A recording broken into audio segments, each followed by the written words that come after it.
اعوذ باللہ من الشیطان اللعین الرجیم بسم اللہ الرحمن الرحیم الحمد للہ رب العالمین الصلاة والسلام علی اشرف الانبیاء والمرسلین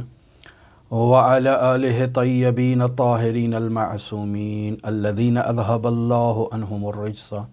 وطہرہم تطہیرا اللہم صل علی محمد وآل محمد وعجل فرج قائم آل محمد وَأَمَّا حَقُّ رَعِيَّتِكَ بِالسُّلطان۔ عزیزان محترم، کتاب شریف وسائل الشیعہ ابواب جہاد بالنفس تیسرا باب رسالۃ الحقوق ہم آپ کی خدمت میں بیان کر رہے ہیں۔ حضرت امام زین العابدین علیہ الصلاۃ والسلام نے اس نورانی حدیث میں انسان پر اللہ تبارک و تعالیٰ کی جانب سے واجب اور مستحب حقوق کو ادا کیا ہے۔ اگر انسان ان حقوق کو ادا نہیں کرتا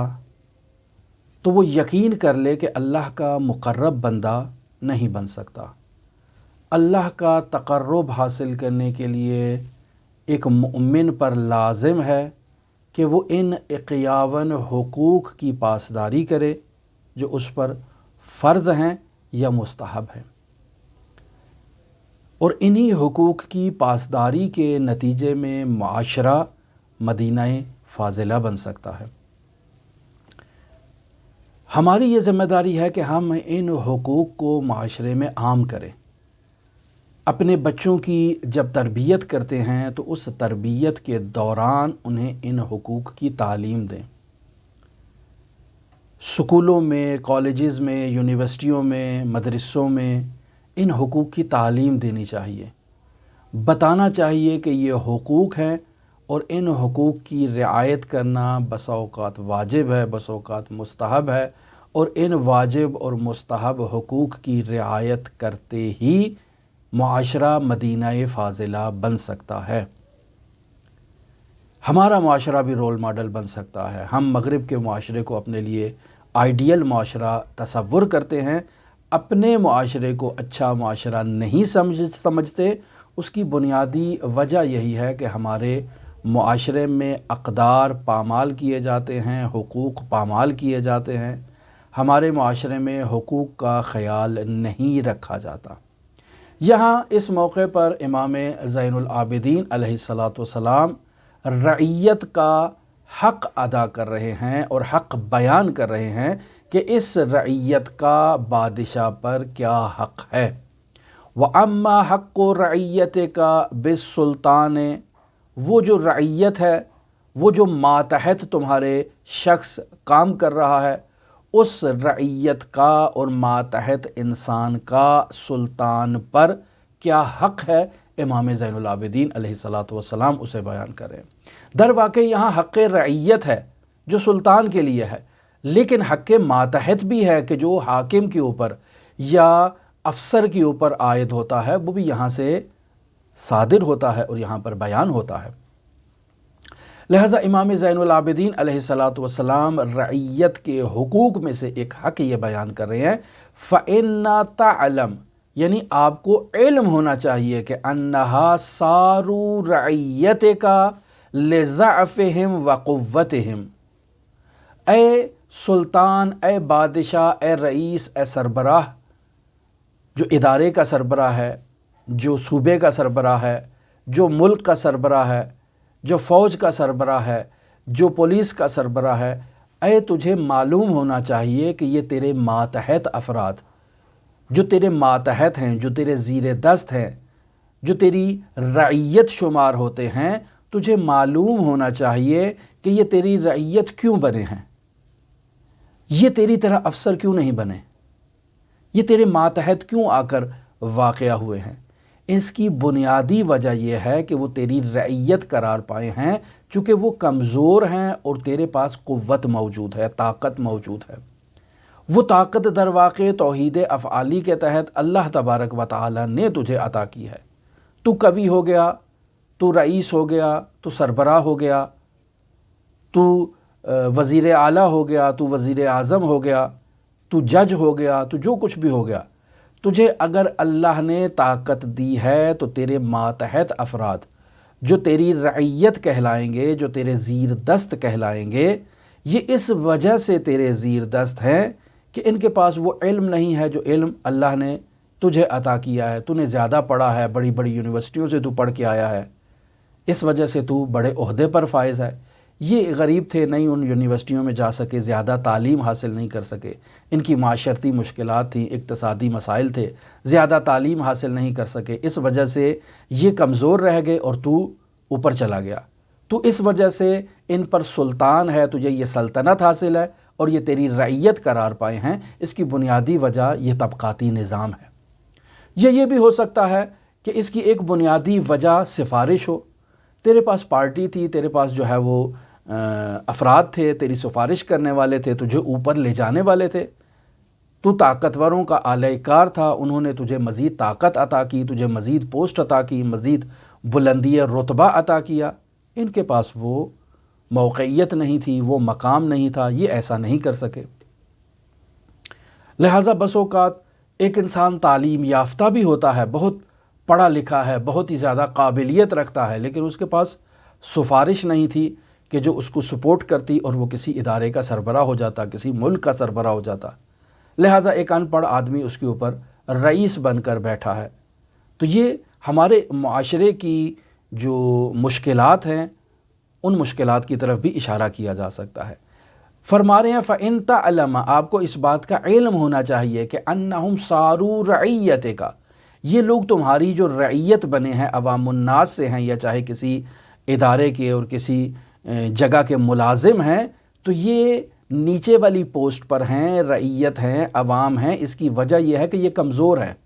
اور تو طاقتور تھا، تجھے اس وجہ سے قوت ملی، طاقت ملی، سربراہی ملی، وزارت عظمیٰ ملی، وزارت اعلیٰ ملی، بڑی پوسٹ ملی، لیکن یہ کمزور تھے، یہ اس پوسٹ پر نہیں پہنچ سکے، یہ کم تعلیم یافتہ تھے۔ اب جب ایسے ہے فَيَجِبُ أَن تَعْدِلَ فِيهِمْ، اب تیرے اوپر واجب ہے کہ تو ان کے ساتھ عدالت، عدل و انصاف کے ساتھ رفتار کر۔ پس اگر کوئی شخص وزیر اعظم ہے، کوئی شخص وزیر اعلیٰ ہے، فوجی افسر ہے، جج ہے، اپنے ماتحت افراد کے ساتھ اگر عدالت سے رفتار نہیں کرتا تو گویا کہ وہ ان کے حقوق کو پامال کر رہا ہے۔ قیامت کے دن اسے ان حقوق کی پامالی کا جواب دینا ہوگا کہ کیوں ان کے حقوق کو پامال کر رہا ہے۔ عدالت ایک نہایت ہی اہم ستون ہے اسلامی تعلیمات میں، اور اسلامی تعلیمات کی جو مینجمنٹ سے متعلق مسائل ہیں، مدیریت سے متعلق جو مسائل ہیں، جو معاشرتی نظام کے نظم و نسق کو چلانے سے متعلق جو مسائل ہیں، ان میں عدل و انصاف ایک نہایت ہی بنیادی حیثیت رکھتا ہے۔ تو پس فَيَجِبُ أَن تَعْدِلَ فِيهِمْ، تجھ پر واجب ہے کہ تو اپنے ماتحت افراد کے ساتھ عدالت سے رفتار کرے۔ وَتَكُونَ لَهُمْ كَالْوَالِدِ الرَّحِيمِ، تیری ذمہ داری ہے کہ تو ایک شفیق باپ کی طرح ان کے ساتھ مہربان جو ہے وہ قرار پا۔ اگر ہمارا وزیر اعظم اپنے بیٹے کے ساتھ شفیق ہو سکتا ہے، اپنے بیٹے کو اچھی پوشاک اور اچھی خوراک اور اچھی رہائش دینے کی صلاحیت رکھتا ہے، تو اس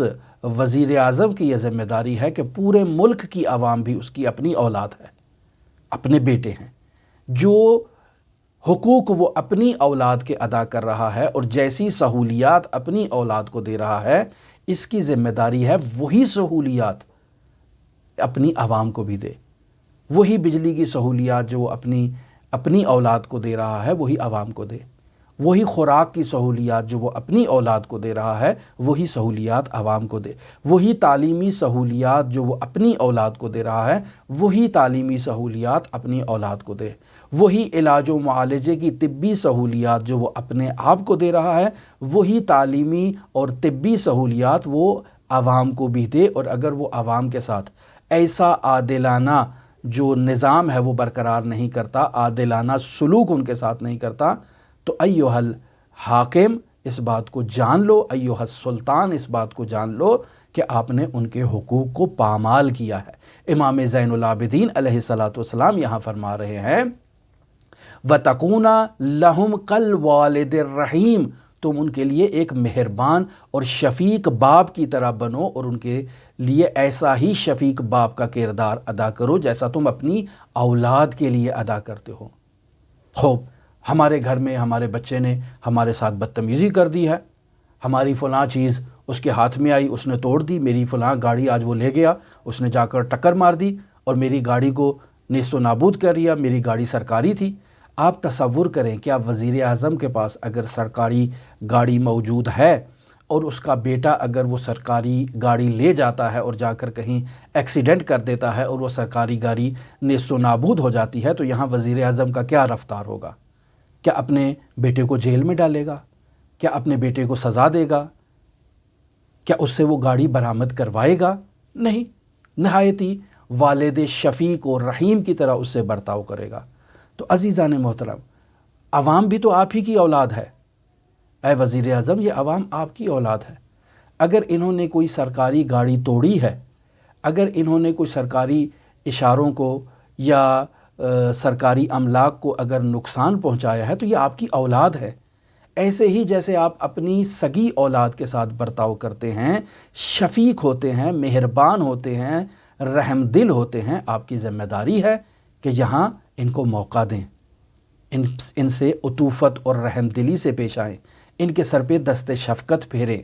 اور ان کو اپنی طرف جذب کریں۔ فوراً ان پر غداری کا جو ہے وہ لیبل نہ چسپا دیں کہ یہ ملک سے غدار ہے۔ نہیں، یہ آپ کی اولاد ہے۔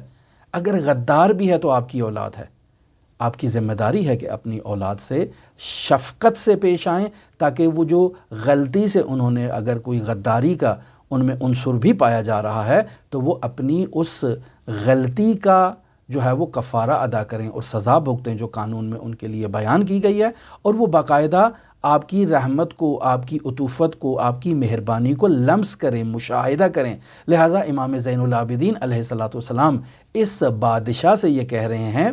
وَتَغْفِرَ لَهُمْ جَهْلَهُمْ، کہ اگر تمہارا جو عوام ہے، تمہاری رعیت جو ہے وہ جاہل ہے اور اس جہالت کی بنیاد پر وہ کوئی غلطی کر بیٹھتی ہے تو سلطان کی ذمہ داری ہے وَتَغْفِرَ لَهُمْ، کہ وہ سلطان انہیں معاف کر دے، چشم پوشی کرے کہ میرا بیٹا ہوتا تو وہ بھی ایسے میں اس کے ساتھ رفتار کرتا۔ یہ عوام تو میرے بیٹے سے بھی بڑھ کے ہے میرے لیے، انہوں نے ہی تو مجھے اس مقام پر پہنچایا ہے، اور اگر یہ میرے اوپر اعتماد نہ کرتے تو آج میں اس بلند منصب پر فائز نہ ہوتا۔ یا اسی طرح وہ جو ادارے کا سربراہ ہے وہ یہ کہے کہ یہ میرا ماتحت ملازم ہے تو کیا ہوا، غلطی ہو گئی ہے، مسئلہ نہیں ہے، میں شفقت سے اس سے کام لاتا ہوں۔ اگر کوئی کمیشن بیٹھتا ہے تو میں اس کی سپورٹ کروں گا کہ یار اس کو معاف کر دو، اس نے غلطی کر لی ہے اور جان بوجھ کے نہیں کیا، اور اگر جان بوجھ کر کیا ہے تو اس کو ایک سزا دو تاکہ آئندہ ایسی غلطی نہ کرے، لیکن ایسی سزا نہ دو کہ اس کی زندگی کا نظام مختل ہو جائے، ایسا نہ کرو، شفقت سے پیش آؤ۔ وَتَغْفِرَ لَهُمْ جَهْلَهُمْ، کہ ان کی جہالت کو آپ ان کے لیے معاف کر دیں۔ یہ امام زین العابدین علیہ الصلاۃ والسلام نے اسلامی تعلیمات ہمارے لیے بیان کیا، لیکن افسوس کہ ان تعلیمات پر ہمارے معاشرے میں عمل نہیں ہوتا۔ پھر فرماتے ہیں وَلَا تُعَاجِلْهُمْ بِالْعُقُوبَةِ، ان کو سزا دینے میں جلدی نہ کرو۔ ٹھیک ہے، انہوں نے غلطی کر لی ہے، انہوں نے کوئی گاڑی توڑ دی، کوئی نقصان پہنچا دیا، کوئی شیشہ توڑ دیا، کوئی عمارت کو نقصان پہنچا دیا، کہیں کوئی چراغ جو ہے وہ لائٹیں لگی ہوئی تھیں ٹریفک پولیس کی ان کو توڑ دیا، تو ان کو سزا دینے میں جلدی نہ کرو، ان سے شفقت سے پیش آؤ، مہربانی سے پیش آؤ، ان سے رحم دلی کے ساتھ پیش آؤ، ان کو تھوڑا بہت جرمانہ کر کے ان کو چھوڑ دو اور ان سے کوئی تعہد لے لو، کوئی گارنٹی لے لو، کوئی ایسا چیز کر دو کہ یہ آئندہ ایسے کام نہ کریں۔ ان کو ریاست کی رحم دلی اور ماولی شفقت نظر آنی چاہیے، لیکن افسوس کہ ہمارے معاشرے میں ایسا بالکل نہیں ہوتا۔ صرف ہمارے ملک میں نہیں، دوسرے ممالک میں بھی ایسا نہیں ہوتا ہے، اسلامی ممالک میں بھی ایسا نہیں ہوتا ہے۔ وہ شفقت جو اسلام تعلیم دے رہا ہے ایک سلطان کو اپنی رعایا کے لیے، وہ شفقت ہمیں کسی سلطان میں نظر نہیں آتی ہے۔ صرف رسول خدا صلی اللہ علیہ وآلہ وسلم کی ذات اقدس تھی جو اپنی رعایا کے ساتھ شفقت سے پیش آیا کرتے تھے، باقی تو ایسے ہی ہے۔ پھر امام زین العابدین فرما رہے ہیں وَتَشْكُرَ اللَّهَ عَزَّ وَجَلَّ عَلَى مَا آتَاكَ مِنْ قُوَّةٍ عَلَيْهِمْ أَيُّهَا السلطان۔ اب تیری گردن میں سریا نہیں آ جانا چاہیے کہ تو وزیر اعظم ہے، تو جو ہے وہ بڑی پوسٹ پر بیٹھا ہوا ہے اور تیرے سے تو بڑا کوئی ہے ہی نہیں، اب تو اکڑ کے چل، نہیں، بلکہ اللہ تبارک و تعالیٰ کی بارگاہ میں اپنی پیشانی کو سجدہ ریز ہو کر زمین پر رکھ کر اللہ کا شکر ادا کر کہ اللہ نے تجھے یہ ریاست عطا کی ہے، اللہ نے تجھے یہ طاقت عطا کی ہے۔ اب جب اللہ نے تجھے یہ امانت تیرے سپرد کی ہے تو اللہ کا خائن نہ بن، اس امانت کی اچھی طرح سے امانت داری کر۔ یہ عوام جو اللہ نے تیرے سپرد کی ہے اور اس عوام کو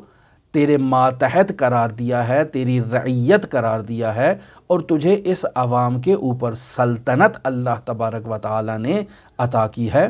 تو اس عوام کی خوراک کا خیال رکھ، اس عوام کے لیے صاف پانی پینے کا انتظام کر، اس عوام کے لیے صحت کی جو ضروریات ہیں، جو علاج و معالجے کی ضروریات ہیں، جو بنیادی سہولیات ہیں، اچھے ہاسپٹلوں کا ان کے لیے جو ہے وہ انتظام کر، اور ملک میں اچھی یونیورسٹیوں کی تعمیر کر، اچھے کالجز بنا، اچھے اسکول بنا، مفت تعلیم ان کو دلوا، مفت علاج کی سہولت ان کو پہنچا۔ یہ سب تیری ذمہ داری ہے، اللہ نے تیرے ذمہ لگایا ہے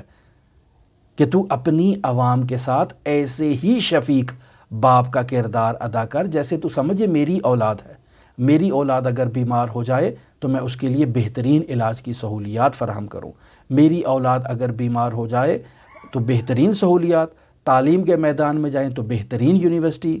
اور معاشرے میں اگر ان کی سہولیات کو دیکھا جائے تو بہترین معاشرتی سہولیات کے جو معاشرے میں زندگی بسر کرنے کے لیے ہر انسان کو جن ضروریات کی ضرورت ہوتی ہے،